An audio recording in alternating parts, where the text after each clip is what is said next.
Alhamdulillahi wa kafa, wa salatu wa salamu ala nabi al-Mustafa, wa ala alihi wa ashabihi ahli al-wafa, wa man bihudahu muqtafa. Amma ba'd. Après en avoir terminé temporairement avec l'étude du hadith, de l'information, selon le point de vue spécifique et relatif à l'authenticité ou la faiblesse de l'information, on en vient à une autre division des savants du hadith de l'information selon un autre objectif visé et un autre point de vue adopté par ces derniers. La division du hadith ou de l'information en fonction du nombre de chaînes de transmission avec laquelle elle nous parvient. Souvenez-vous, on a dit que dans cette science, ces partisans, ils ont tendance à diviser le hadith de plusieurs manières différentes selon l'objectif recherché, désiré. Bien sûr que dans certains cas, il y a des passerelles entre toutes ces choses-là, et c'est ce qu'on va voir pour les deux divisions, les deux points de vue que l'on va acquérir après le cours d'aujourd'hui. Donc aujourd'hui, on va voir la division du hadith du point de vue de son nombre de chaînes de transmission avec laquelle cette information nous parvient. Concrètement, qu'est-ce que ça veut dire ? Prenez un exemple mondain. Est-ce que c'est possible, mondainement parlant, qu'une même information, et j'aime reprendre cet exemple, histoire que vous soyez tous présents avec nous, imaginons qu'on ait une information, le professeur ne sera pas là demain. Est-ce que cette information-là ne peut-elle pas provenir de plusieurs personnes différentes ? Par exemple, moi j'étais absent hier en cours. Plusieurs personnes peuvent me transmettre, parmi mes camarades de classe, la même information. Donc Abdelkadir, Zayd, Yaqub. Par exemple, ces trois-là, ils viennent indépendamment, chacun leur tour, et ils me disent « Tu n'étais pas là hier, le professeur a t'informé qu'il ne serait pas là demain. » Donc là, j'ai une même information qui m'a été parvenue par combien de voix, par combien de personnes ? Par trois personnes. On imagine Abdelkadir, c'est une chaîne de transmission à lui tout seul. Zayd, c'est une chaîne de transmission à lui tout seul. Et Yaqub, c'est une chaîne de transmission à lui tout seul. Donc, cette même information qu'ils m'ont rapportée, ces trois-là, c'est une et unique information, le prof ne sera pas là demain, elle m'est parvenue de plusieurs voies différentes. Et c'est ce qu'on appelle donc des nombres de chaînes de transmission différentes. Et là, ici, en l'occurrence, dans l'exemple que je vous ai donné, cette information me sera parvenue avec 3 chaînes de transmission différentes. Et c'est ça que l'on va étudier à travers ce point de vue-là. Donc, une seule et même information qui nous vient avec plusieurs chaînes de transmission différentes. Et ça arrive dans les hadiths du prophète sallallahu alayhi wa sallam et dans les paroles des compagnons et des pieux prédécesseurs. Et il y a un très grand intérêt à travers cela. La division du hadith ou de l'information de ce point de vue-là, elle est en deux grandes catégories. Ce que l'on appellera un hadith notoire, un hadith mutawatir, et un hadith singulier, ahad. Une information notoire, une information singulière. Et ci-contre le tableau schématisant cette division-là dans un premier temps. L'information notoire, mutawatir, c'est quoi ? C'est ce qui a été rapporté par un grand nombre de transmetteurs, de rapporteurs. Tellement élevé ce nombre qu'il est impossible qu'ils se soient mis d'accord pour mentir. Un grand groupe qui rapporte d'un grand groupe du début à la fin de la chaîne de transmission. Et cette information à la fin qui serait propagée, une information que l'on considérerait comme concrète, donc qui se rapporte à la vue, à l'ouïe. Par exemple, à la fin de l'information, ce qui nous est propagé, c'est, dans le cas d'un hadith du prophète sallallahu alayhi wa sallam, que le compagnon, par exemple, il nous dise j'ai entendu le prophète sallallahu alayhi wa sallam dire, j'ai vu le prophète sallallahu alayhi wa sallam faire. Pourquoi on ajoute cette petite restriction-là? C'est pour éviter d'avoir des choses donc abstraites. On pense que, même si c'est un grand groupe de personnes, on pense qu'on a vu du feu là-bas, etc., etc. Ce ne sera pas considéré comme mutawatir parce que ça ne se rapporte pas à quelque chose de concret au final. Je pense, non. Ou j'ai vu en rêve, par exemple, non. Donc, l'information notoire, le paramètre le plus essentiel à retenir, c'est que c'est ce qui est propagé par un très grand nombre de rapporteurs selon un très grand nombre. Tellement élevé qu'il nous est impossible d'imaginer qu'ils se soient mis d'accord pour mentir. Ça, c'est une information que l'on considérera comme notoire, mutawatir. Et qu'est-ce que ça implique techniquement? Ça implique qu'on est certain de l'authenticité de cette information-là, sans même avoir besoin de rechercher l'état des rapporteurs que contiennent ces chaînes de transmission. Un très très grand nombre, tellement élevé que l'on imagine que c'est impossible qu'ils se soient mis d'accord entre eux pour nous mentir. Et ça peut être comparable mondainement parlant à certaines informations qui nous parviennent dans la vie de tous les jours de manière mutawatir, donc de manière notoire aussi. Par exemple, est-ce que peut-être parmi vous, il y en a qui n'ont pas eu l'occasion d'aller dans une ville sur Terre qui s'appelle Sydney, par exemple. Sydney, en Australie, hein, si je ne m'abuse. Mais pourtant, chacun d'entre vous croit que sur Terre, il y a une ville qui s'appelle bien Sydney. Et aucun de vous ne doute, n'a l'ombre d'un doute quant à l'existence d'une ville sur Terre qui s'appelle Sydney. Pourtant, peut-être que la plupart d'entre nous, n'a jamais été en ce lieu physiquement.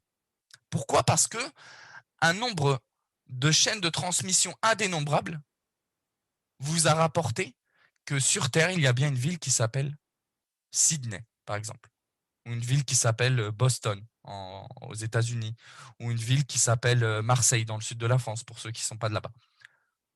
Donc tout ça, pourquoi? Parce que cette information-là, elle vous est venue de manière notoire. Tout le monde en parle, tout le monde raconte ça. C'est impossible.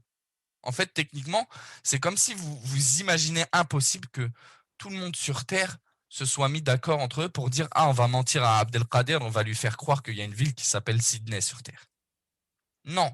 Pourquoi ça vous semble impossible? Parce que les gens qui vous ont parlé de cette ville-là, ils sont d'idéologies différentes, de nationalités différentes, etc., etc. Et bien, pour une information religieuse, c'est la même chose. Il y a des informations dans la religion qui nous sont parvenues de manière notoire, avec un nombre de chaînes indénombrables.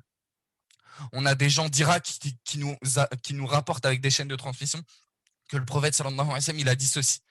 On a des chaînes de transmission d'Égypte qui nous rapportent la même information, dont les rapporteurs ne sont pas les mêmes. On a la même information qui nous vient des gens de Médine, la même information qui nous vient des gens de Mecca, des rapporteurs de Mecca. Tous de mazahib, donc d'écoles différentes, même quelquefois de croyances différentes. On imagine que c'est impossible qu'ils se soient mis d'accord pour mentir sur ce hadith-là. C'est ça l'information notoire. Et ce n'est pas quelque chose qu'il est donné à nous de connaître. Souvent, c'est les savants qui qualifient tel ou tel hadith comme étant parmi les hadiths que l'on appelle notoires, mutawatir. Est-ce que le principe il est compris? Je l'espère. L'information notoire, mutawatir, est de deux catégories. On a l'information notoire verbale, ou le notoire dans ses termes et son sens, ce qu'on appelle al-mutawatir al-lafzi. C'est l'information notoire dans laquelle les rapporteurs s'accordent sur les termes et le sens de ce qu'ils transmettent. Techniquement, ils rapportent tous le même hadith sans la moindre modification verbale dans celui-ci. Ou alors un terme de différent entre eux. À l'exemple du hadith très connu rapporté par Al-Bukhari et Muslim, dans lequel le prophète sallallahu alayhi wa sallam a dit Man kadhaba alayya muta'ammidan falyatabawwa maq'adahu minan nar. Celui qui ment volontairement sur moi, qu'il prépare sa place en enfer. Ça, c'est un hadith que les savants du hadith ont qualifié de mutawatir, de notoire. Pourquoi? Parce que plus de 60 compagnons le rapportent du prophète sallallahu alayhi wa sallam. Parmi eux, les 10 premiers au paradis. Et ce grand nombre est présent à chaque étage de la chaîne de transmission jusqu'aux auteurs des recueils du hadith. Et le dessin s'y contre à l'appui, dans une tentative un peu... dans une tentative, j'avais essayé de dessiner ce que représentaient les chaînes de transmission de ce hadith-là avec lesquels ils nous sont parvenus, à partir d'un livre de l'imam At-Tabarani, rahimahullah, mort en 360 de l'Hégire, dans lequel il nous rapporte, bien sûr lui sous forme de texte, hein, c'est moi après qui ai matérialisé ça sous forme de dessin, toutes les chaînes de transmission avec lesquelles ce hadith-là il est venu. Et j'en ai dessiné vraiment, sans exagérer, un quart. En réalité, il n'y a même pas un quart, moins d'un quart, comme je vous l'ai dit, juste à cet étage-là, donc que l'on observe très clairement comme étant, je ne sais pas si vous voyez bien, l'étage des compagnons. Donc là, on a le prophète sallallahu alayhi wa sallam, et juste après, ceux qui ont rapporté de lui, donc c'est les compagnons.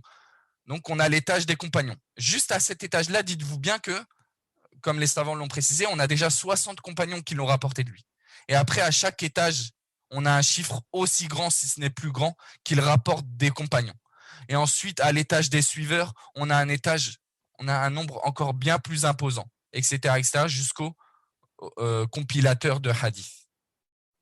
Donc ça, c'est un hadith, et comme je vous l'ai dit, en réalité, j'ai illustré qu'un quart, même pas un quart de ces chaînes de transmission à ce hadith-là, que les savants ont qualifié de mutawatir, notoire. Ça veut dire, si ce n'est même l'authenticité de ces chaînes de transmission qui sont présentes dans le Bukhari et Muslim, on n'aurait même pas eu besoin de chercher. Dès qu'on nous dit que c'est mutawatir, on est capable de statuer directement de l'authenticité de cette information.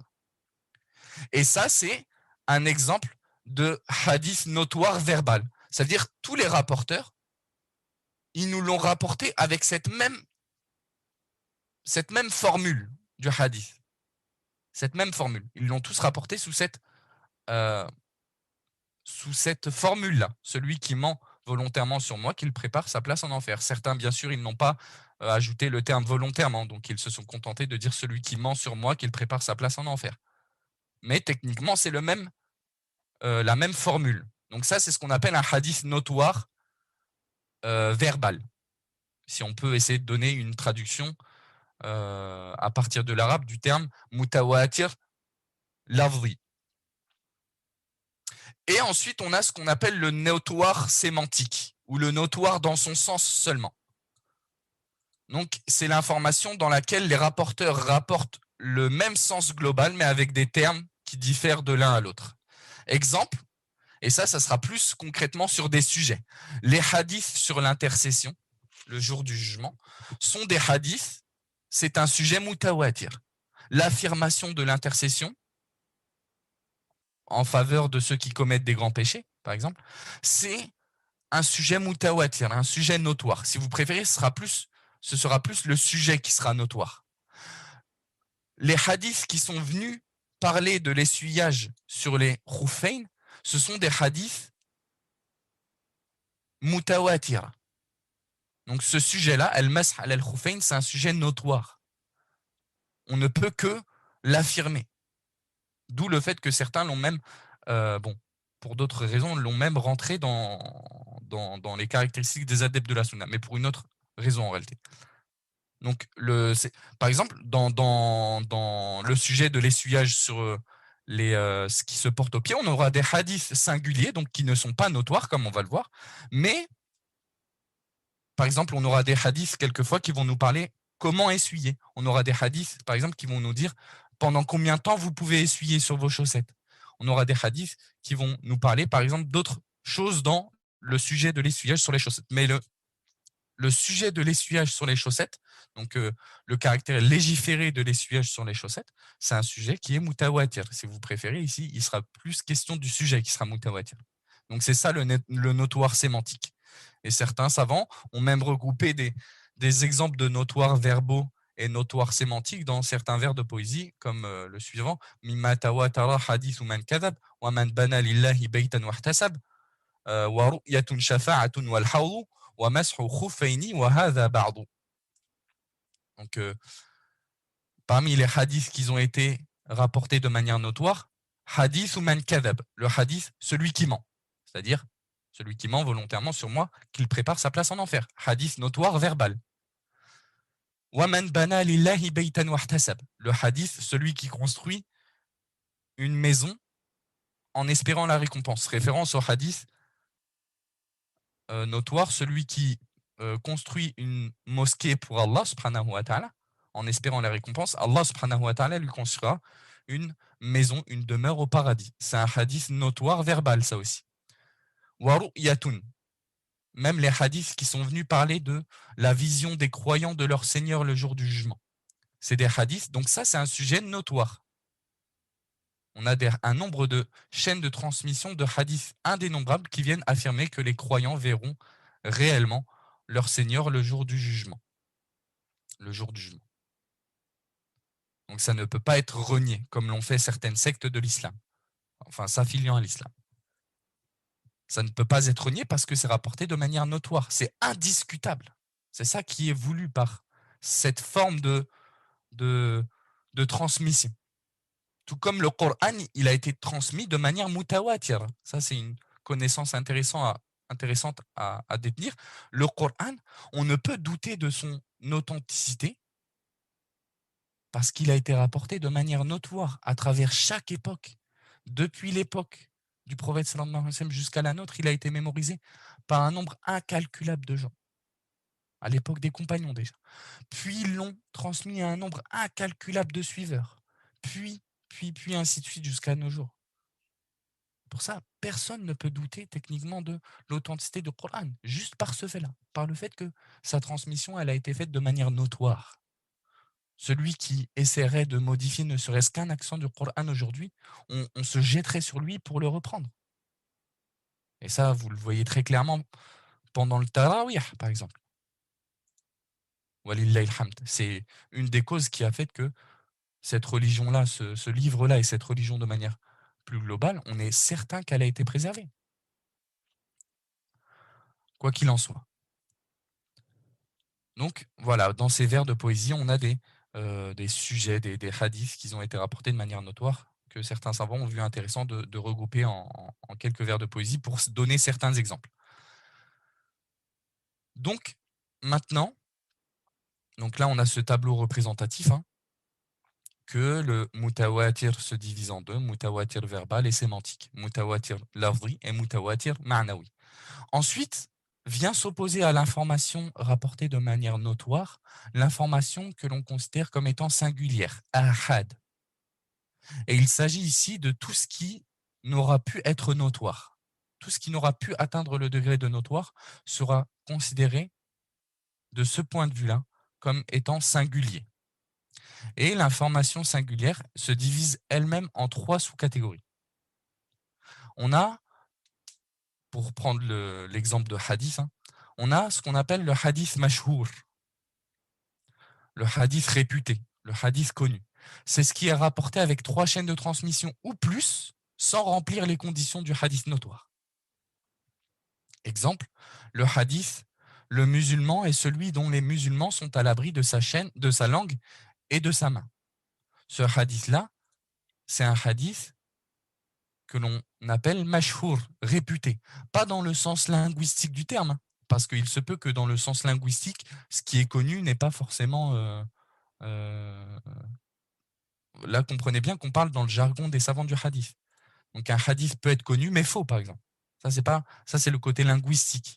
Là, on est dans le jargon des savants du hadith. Un hadith mashhour, donc réputé, connu, dans la sens du hadith, c'est un hadith qui n'a pas pu atteindre le degré du hadith mutawatir, mais qui nous est venu avec trois chaînes de transmission ou plus.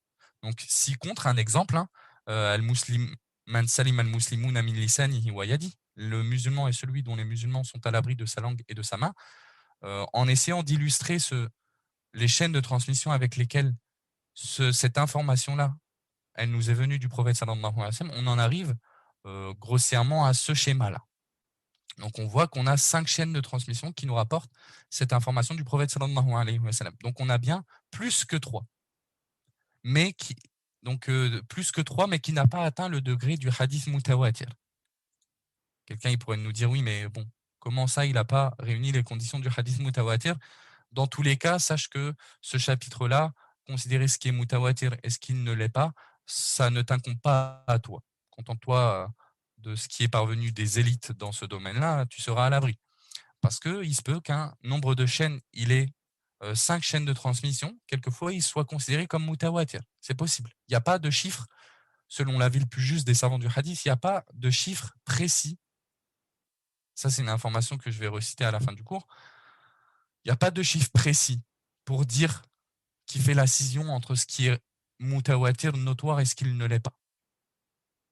Donc, à partir du moment où ça dépasse 3, ça peut être mutawatir selon certaines autres conditions, selon certains autres paramètres. Par exemple, la diversité des rapporteurs, des chaînes de transmission. Et quelque chose peut avoir 10 chaînes de transmission, mais ne pas être qualifié de mutawatir. C'est ça qu'il faut retenir. Pourquoi? Pour d'autres paramètres que les savants recueillent ou que les savants observent dans ce qu'ils considèrent comme notoire ou non. Donc, si contre, on a bien cette représentation ici d'un hadith mashhour. Dans chaque étage, parce que ce qui est intéressant de voir lorsqu'on dessine une chaîne de transmission, pour savoir si un hadith il est mashhour ou il est notoire ou il est singulier, peut-être qu'on aura l'occasion de le faire après, à la fin du cours, hein, dans un espace un peu plus interactif entre nous, mais on découpe chaque étage de la chaîne de transmission, on le découpe de cette manière-là. Donc on voit qu'à chaque étage, il y a eu minimum 3 personnes. Donc à l'étage des compagnons, on va dire il y a eu minimum 3 personnes. Là, il y en a eu 5. À l'étage des suiveurs ou de ceux qui viennent après, hein, on a encore une fois 5 personnes, donc plus que 3 personnes. À l'étage juste en dessous, on a encore, si on fait 2 lignes ici, on a encore 5 personnes. Et ça jusqu'à arriver aux compilateurs du hadith, ceux qui l'ont réuni dans des livres. Eux, techniquement, ils ne comptent pas vraiment. Mais on a bien ici l'exemple d'un hadith mashhour, dans le sens, dans le jargon du hadith. Ensuite, dans l'information régulière, on a le hadith que l'on appelle aziz, le hadith rare. C'est ce qui est rapporté avec 2 chaînes de transmission. Exemple, vous ne croirez réellement que lorsque je serai plus aimé auprès de vous que vos pères et vos enfants. Ce hadith-là, les savants, ils l'ont qualifié comme étant un hadith aziz, un hadith rare. Rare dans la science du hadith, c'est ce qui est rapporté par 2 chaînes de transmission. Et si contre un exemple, l'illustration de sa chaîne de transmission. Donc on voit bien, en découpant étage par étage, qu'effectivement, il y a des étages où on a 3 rapporteurs. 1, 2, 3. 1, 2, 3. 1, 2, 3, même des étages où on a plus que ça. Donc 1, 2, 3, 4. Mais rappelez-vous de cette règle, hein, que je vais encore citer à la fin du cours. Al-aqal yaqdi ala al-akthar. Dans la plupart, enfin dans ce point-là notamment, et en ce qui concerne l'authenticité, on juge d'une chaîne de transmission selon l'endroit le plus fragile de celle-ci. Et ici, on voit que l'endroit le plus fragile, c'est l'endroit où il n'y a que 2 compagnons. Donc on dira, ce hadith-là, il est aziz, à cause de cet étage-là. On ne dira pas, ce hadith-là, il est mashhour, parce qu'ici, il y a eu 3 rapporteurs. Non. Nous, on regarde toujours l'endroit où il y en a eu le moins. Comme ce qu'on avait dit pour l'authenticité. Si tous les rapporteurs ce sont d'excellents mémorisateurs, mais dans la chaîne de transmission, on a un rapporteur qui est considéré comme ayant une mémorisation bonne et pas excellente, on donnera au hadith le statut d'un hadith hasan. Bon, souvenez-vous. Et troisième catégorie d'informations singulières, le hadith isolé, gharib, ce qui est rapporté avec une seule chaîne de transmission. avec pour exemple ce hadith très connu, les actes ne valent que par leurs intentions. C'est un hadith gharib, isolé. C'est pas un hadith étrange dans le sens linguistique du mot gharib, hein, pour les arabophones. C'est un hadith gharib dans le jargon des savants du hadith. Et un hadith gharib dans le jargon des savants du hadith, c'est un hadith qui est rapporté avec une seule chaîne de transmission, avec l'exemple ci contre. L'illustration de cette chaîne de transmission ci contre. Ici, on a le prophète sallallahu alayhi wa sallam. Celui qui a rapporté du prophète sallallahu alayhi wa sallam ce hadith-là, c'est Omar. Et ensuite, Al-Qama ibn Waqqas, il a rapporté de Omar ce hadith-là. Et ensuite, Mohammed ibn Ibrahim. Ensuite, Yahya ibn Sa'id. Et ensuite, la chaîne de transmission, on va dire le hadith, il s'est propagé à l'échelle de la science de la transmission. Ça ne veut pas forcément dire, comprenez bien quelque chose d'important. Quand on dit ce hadith-là, il est isolé, on parle d'un point de vue de transmission. On ne parle pas d'un point de vue de qu'il était connu ou non dans la religion. Ce hadith-là, bien sûr, c'est une base de la religion. Il est connu de tous, ce hadith-là. Même à l'époque des compagnons. Ce hadith-là, il est connu de tous. Mais il n'est rapporté que par Omar. Peut-être par d'autres, hein, de manière peut-être non authentique. Mais ce hadith-là, il n'est rapporté que par Omar. Il est dit qu'il l'a rapporté, qu'il l'a transmis sur le minbar, ce hadith-là. Donc en voyant ça, peut-être que d'autres compagnons, ils n'ont pas transmis le hadith, voilà, à des gens, à des successeurs, etc. Mais ça ne veut pas dire le fait que Omar c'est le seul à le rapporter, qu'il n'y a que lui qui connaissait ce hadith-là. Non, ça ne veut pas dire ça. Comprenez bien ça. Là, on parle de la science de la transmission. Ça, c'est un point important à comprendre. Le fait qu'il n'y a qu'un rapporteur ou X rapporteur qui nous le rapporte, ça ne veut pas dire qu'il n'y avait que ces gens-là qui connaissaient ce hadith-là. Non. C'est juste peut-être que d'autres, ils le connaissaient, mais vu qu'ils ont vu que quelqu'un a fait le travail, si je puis dire, bah, ils se sont abstenus de le propager. Vous savez que les compagnons, ils avaient différentes manières de penser dans la transmission du hadith. On a ceux qui voulaient propager beaucoup les hadiths par peur de cacher quelque chose de ce qu'ils détenaient comme science, Makhafat al-Kitman, et on a des compagnons qui préférer s'abstenir le plus possible, ihtiyatan, par précaution, par peur du hadith, celui qui ment volontairement sur moi, qu'il prépare sa place en enfer. Donc on a eu un peu deux manières d'agir des compagnons. Il y a des compagnons, lorsqu'ils voyaient que le hadith il avait été propagé, ils s'abstenaient de le propager, par peur, par crainte. Dès qu'ils ont vu que l'obligatoire il a été fait techniquement, et ils savent que l'obligation, une fois que le hadith il est propagé même par un seul compagnon, le travail il a été fait. Donc certains, beaucoup s'abstenaient. Voilà. Ça ne veut pas dire, en gros, qu'il n'y a que Omar qui le connaissait. Ça ne veut pas dire qu'il n'y a que Al-Qama qui le connaissait dans les tâches des suiveurs, ainsi de suite. Non. Ce hadith-là, c'est une base de la religion, bien entendu, que tout le monde le connaît. Et donc, ci contre, encore une fois, l'illustration de ce cours-là avec les détails que l'on a apportés textuellement. Comme je vous ai dit, c'est important de synthétiser le plus possible, après un cours, les informations, histoire de retenir le plus important. Donc la division de l'information du nombre, du point de vue, selon son nombre de chaînes de transmission. Taqsim al-khabar bi'atibar, j'ai pas modifié en arabe, bi'atibar adadi turuqihi. Soit il est notoire, soit il est singulier. Soit l'information est notoire, soit elle est singulière. Soit elle est mutawatira, soit elle est ahad. Dans le mutawatir, on a le mutawatir verbal, le mutawatir sémantique. Donc rappelez-vous, le mutawatir lafzi, c'est le verbal, c'est ce sur quoi les rapporteurs s'accordent sur une prononciation bien précise. Donc un sens aussi bien précis. S'ils sont d'accord sur une prononciation bien précise, c'est que le sens aussi, il est propagé. Et s'oppose à cela le notoire sémantique, à savoir ce sur quoi les rapporteurs se sont accordés sur le sens seulement, sur un sens global, pas sur une prononciation précise. Après, s'oppose au mutawatir le hadith ou l'information singulière, et elle est de trois catégories. On a le hadith mashhour, le hadith aziz, le hadith gharib. Donc le hadith mashhour, ce qui a trois chaînes de transmission ou plus, tant qu'il n'atteint pas le degré du mutawatir. Le hadith aziz, ce qui a deux chaînes de transmission. Et le hadith gharib, ce qui a une chaîne de transmission. Et on termine ce cours-là par certaines remarques que j'ai soulignées dans, dans le cours, dans d'autres moments de ce cours. On qualifie une information selon ce point de vue en fonction de l'endroit le plus faible dans la chaîne. Donc, al-aqal yaqdi ala al-akthar, kama yuqal. Deuxième remarque, il n'y a pas de nombre précis pour atteindre le degré du notoire selon la ville plus juste. Ce que ces savants veulent dire, notamment Ibn Hajar, Sheikh al-Albani et d'autres, hein, bien sûr. Un très grand nombre. Et c'est la ville plus juste parce que certains, ils ont essayé de dire, OK, quand il y a 40 chaînes de transmission, ça devient notoire. Mais avant, non. Quand il y a 60 chaînes, certains, ils ont essayé de dire c'est notoire, mais pas avant. D'autres, ils ont dit quand il y a 10. D'autres, ils ont dit quand il y a 100. Et chacun a essayé de s'accrocher à quelque chose. Mais l'avis le plus correct, wallahu alam, c'est qu'il n'y a pas de nombre précis.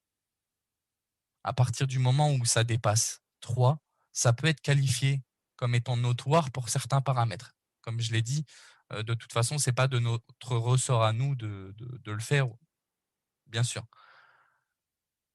Et réciproquement ou inversement, quelque chose peut avoir 10 chaînes ou même plus et ne pas être notoire. Ne pas être notoire chez les savants du hadith pour des paramètres divers. Maintenant, on parle de la différence entre le notoire et le singulier. Après avoir établi ces divisions-là, ça peut être important de préciser la différence dans un endroit bien précis du cours. Le hadith notoire, il procure ce que l'on appelle al-ilm al-yaqini, le savoir certain, la certitude. C'est-à-dire qu'on peut trancher de son authenticité. L'information qui est rapportée de manière notoire, brièvement, on n'a même pas besoin de s'attarder à rechercher les rapporteurs, leur état. Par exemple, dans l'exemple de ce hadith notoire, donc man kadhaba alayya muta'ammidan falyatabawa maq'adahu minan nar, celui qui ment volontairement sur moi qu'il prépare sa place en enfer. Comme je vous l'ai dit, bon, ça représente une partie de ce qu'est cette chaîne de transmission, des chaînes de transmission avec lesquelles ce hadith nous est parvenu. Mais en voyant ça, si on dit que c'est notoire, ça veut dire qu'on n'a même pas besoin de s'attarder sur qui était ce rapporteur. Ma'mar, est-ce qu'il est fiable? Est-ce que c'est un excellent mémorisateur ou non? Abdel Razak, est-ce que c'est un excellent mémorisateur? Quelqu'un d'intègre ou non? Abu Abdelrahman, est-ce que c'est un excellent mémorisateur? Est-ce que c'est quelqu'un de fiable ou non? Saïd, c'est qui? Abu Omar al-Hawdi, c'est qui? Mohamed al-Qushayri, c'est qui? On n'a même pas besoin de ça. On n'a même pas besoin de ça. Cette information-là, ce hadith-là, il nous est venu avec un nombre de chaînes tellement grand, donc pas les mêmes rapporteurs, hein, qu'on est sûr qu'il est authentique sans même avoir besoin de s'attarder sur la recherche de son authenticité, comme on le ferait pour des hadiths singuliers. Donc les hadiths singuliers, qui représentent en réalité la majeure partie des hadiths avec laquelle les règles et cette religion elle a été propagée, hein, eux, ils sont sujets à une recherche de l'authenticité et de la faiblesse. Donc si on veut résumer ce que je viens de dire, le mutawatir, pas besoin de rechercher l'authenticité et la faiblesse. Si on vous dit c'est mutawatir, c'est authentique directement. Il n'y a même pas de question à se poser. Rappelez-vous de l'exemple avec l'information mondaine. Il y a plein d'informations que vous avez acceptées sans comment on pourrait dire, sans broncher, hein, grossièrement, familièrement, parce qu'elles vous sont parvenues de manière notoire. Vous n'avez même pas cherché, à savoir qui étaient ceux qui vous avaient propagé cette information-là. À qui est remonté, qui t'a dit ça. Non, tellement que ça vous est venu de diverses directions, vous avez accepté ça sans le moindre doute. Il y a un pays sur Terre qui s'appelle le Kazakhstan. Mais vous n'avez même pas été là-bas. Bon, vous le voyez sur la carte, hein, et vous imaginez pourquoi vous acceptez cette information sans broncher, parce que vous savez, vous avez la certitude que ces gens-là, concrètement, ils n'ont pas pu se mettre d'accord pour vous mentir et dire on va tous s'accorder, nous là, les 6 milliards de personnes sur Terre, pour faire croire à Abdelkader qu'il y a un pays sur Terre qui s'appelle le Kazakhstan. On va faire cette petite blague. Non, c'est pas imaginable. C'est pas imaginable. Donc c'est ça techniquement le mutawatir, si vous préférez. Donc le mutawatir, le hadith notoire, il n'y a pas besoin de chercher l'authenticité. Alors que le hadith singulier demande une recherche, nécessite une recherche pour arriver à trancher de son authenticité. Et c'est donc celui-là, c'est donc cette catégorie de hadith-là qui est sujet à la première division que l'on a étudiée. Donc ce qui est authentique, ce qui est faible, ce qui est bon. C'est ces hadiths-là en réalité qui sont sujets à cette recherche-là. Bien sûr qu'un hadith notoire, si on ne sait pas qu'il est notoire, on va s'attarder sur la recherche de son authenticité. Par exemple, quelqu'un qui ne sait pas que le hadith Man kadaba alayya muta'ammidan falyatabawa maq'adahu minan nar, il va s'attarder sur la recherche de son authenticité en analysant ses chaînes de transmission. Donc après, il va aller chercher dans le Bukhari Muslim, il va voir que dans le Bukhari Muslim, la communauté est unanime sur le fait que ce qui est présent dans le Bukhari Muslim, c'est authentique. Bon, elle va juger de son authenticité parce qu'elle ne sait pas que c'est notoire. Donc, alhamdoulilah, tant mieux. Mais en gros, c'est cette différence-là qu'il faut retenir. Et le point commun entre ces deux catégories de hadith, c'est que les deux catégories, à savoir le notoire et ce qui est singulier, si c'est authentique ou bon, c'est que les deux doivent être mis en application. Ils doivent être considérés véridiques s'il s'agit d'une information et ils doivent être appliqués s'il s'agit d'une règle ou d'une prescription. Donc, c'est pas comme certains courants déviants, certaines sectes s'affiliant à l'islam, ils ont dit ce qui est ahad dans la croyance, ils ont précisé, ce qui est ahad et qui touche à la croyance, ce qui est rapporté de manière singulière et qui touche à la croyance, même si c'est authentique, on ne l'accepte pas. Ça, c'est une règle innovée dans la religion. C'est un égarement évident de ces courants-là, qui représentent un des courants les plus illustrateurs de certaines sectes de l'islam, s'affiliant à elles, comme la voie de Ahlul Kalam, des gens de la dialectique spéculative, je crois qu'on dit, ceux qui qui ont été beaucoup influencés par les sciences telles que la philosophie, etc., et qui se sont égarés par ce genre de moyens-là. Ils ont fini par inventer des règles. Ce qui est singulier dans la croyance, on ne l'accepte pas, même si c'est authentique. Subhanallah. D'où vous tirez cette différence-là? D'où vous tirez cette différence-là? Et les preuves, elles rejettent ce que vous avez inventé. On voit que le prophète sallallahu alayhi wa sallam, il a envoyé Mu'adh ibn Jabal au Yémen, donc dans ce qui est apparent du hadith tout seul. Pourquoi? Pour qu'il aille enseigner la religion aux gens là-bas. Et parmi la religion, même primordialement dans la religion, la croyance. C'est pour ça que le prophète sallallahu alayhi wa sallam, lorsqu'il a envoyé Mu'adh ibn Jabal au Yémen, qu'est-ce qu'il lui a dit? Innaka ta'ati qawman min ahli kitab. Tu vas certes arriver auprès de gens qui font partie des gens du livre, donc des chrétiens et des juifs. فَلْيَكُنْ أَوَّلَ مَا تَدْعُوهُمْ إِلَيْهِ أَنْ يُوَحِّدُوا اللَّهَ شَهَادَةُ أَنْ لَا إِلَهَ إِلَّا اللَّهُ وَأَنَّ مُحَمَّدًا رَسُولُ اللَّهِ.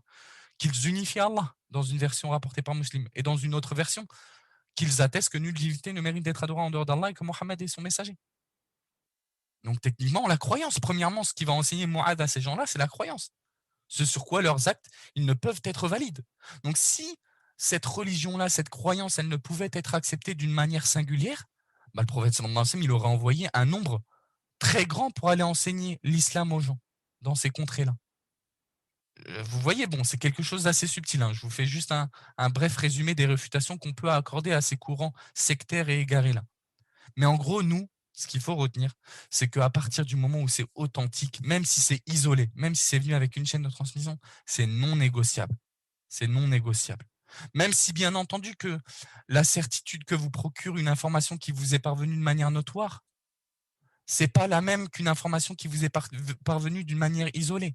Bien sûr que techniquement, quelqu'un il peut philosopher et dire oui, mais techniquement, ce qui est parvenu de manière isolée, c'est peut-être authentique, mais ça peut créer un doute. Oui, mais nous, ici, on est commandé de suivre ce qui est authentique. On est commandé de suivre ce qui est authentique. C'est tout. C'est tout ce qui nous intéresse. C'est tout ce qu'on remarque des savants depuis toujours. Des savants, de manière générale, lorsqu'ils nous ont tous dit, comme ce qui est rapporté par exemple des 4 imams, lorsque le hadith il est authentique, c'est ma voix. C'est tout. C'est ce qui nous intéresse. C'est ce qui nous permet d'affirmer, même si ce n'est pas avec la même conviction, avec la même certitude que nous procure une information propagée de manière notoire, on doit le faire. On doit adorer Allah subhanahu wa ta'ala en mettant en pratique cette information, même si elle est venue de manière singulière, même si elle est venue de manière isolée. Comme ce hadith, innamal a'malu binniyat. Les actes ne valent que par leurs intentions. Premier hadith par lequel l'imam al-Bukhari il a commencé son recueil authentique. Comme s'il a voulu montrer cette leçon, les savants ils ont dit que même ce qui est singulier, pire encore, même ce qui est le plus, le plus, le plus, on va dire, le plus grave dans le singulier, c'est ce qui est gharib, donc ce qui a une seule chaîne de transmission. C'est authentique, c'est tout ce qui nous intéresse. Mais voilà, les savants du hadith, ils ont quand même émis cette division-là pour certains intérêts que l'on sera amené à voir. Donc, il y a une différence entre le notoire et le singulier. C'est un peu la science qu'il nous procure. Le notoire, on n'a même pas besoin de chercher son authenticité. Si on savait, si on admettait que vous saviez que c'est directement notoire, vous n'allez même pas vous attarder sur la recherche de l'authenticité. Alors que ce qui est rapporté de manière singulière, ça nécessite une recherche. Et le point commun, c'est qu'ils doivent tous les deux être mis en application. Le notoire et le singulier, si l'authentique est bon. Et c'est ce qu'il fallait retenir. Donc, si on rassemble toutes ces informations-là en les synthétisant au maximum, on en arrive à la division du point de vue du hadith selon son nombre de chaînes de transmission.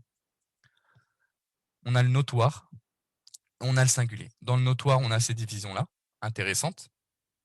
Et dans le singulier, on a ces divisions-là. Donc le réputé, 3 chaînes de transmission ou plus, tant que ça n'arrive pas au degré du mutawatir, du notoire. Le rare, dans le jargon des gens du hadith, ce qui est rapporté avec 2 chaînes de transmission. Et l'isolé, ce qui est rapporté avec une chaîne de transmission. Et c'est le ahad qui est sujet à la recherche de l'authentification ou de la faiblesse. Techniquement, le notoire, il n'est pas sujet, il n'est pas sujet à cette recherche-là. Même si, comme je vous l'ai dit, ça n'empêche pas de pouvoir le faire. Celui qui veut regarder si la chaîne de transmission qui est mise dans Al-Bukhari, elle est authentique par rapport à ce hadith-là, qu'il le fasse et il trouvera qu'elle est authentique, qu'elle a rassemblé les conditions du hadith authentique. Mais ce n'est pas exigé. Voilà. وبهذا القدر نكتفي فنسأل الله تعالى بأسمائه الحسنى وصفاته العلى أن يغفر لنا وأن يرحمنا اللهم فقهنا في الدين وجعلنا للمتقين إماما اللهم اجعلنا مفاتيح للخير مغاليق للشر اللهم اجعلنا من المخلصين وسبحانك اللهم وبحمدك أشهد أن لا إله إلا أنت أستغفرك وأتوب إليك وصلى الله وسلم على نبينا محمد وعلى آله وأصحابه أجمعين